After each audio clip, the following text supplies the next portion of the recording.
বিসমিল্লাহির রহমানির রহিম। আমাদের শেরপুর একটি অবহেলিত জেলা, 64 জেলার মধ্যে। আমরা এই যে দেখতে পাচ্ছেন, আমরা তৃতীয় লিঙ্গের মানুষ।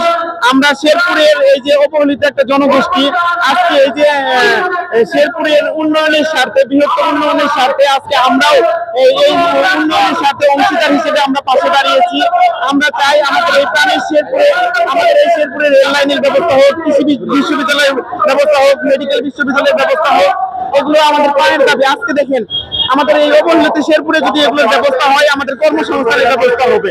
এই কর্মসংস্থানের অংশীদার আমরা যে তৃতীয় লিঙ্গের মানুষ আছি, আমরাও হতে পারবো। এই শেরপুরের উন্নয়নের সুফল আমরা এই অবহেলিত জনগণ, আমরা এই অবহেলিত জনগোষ্ঠী ভোগ করতে পারবো। এই জন্যই আজকে আমরা এখানে দাঁড়িয়েছি।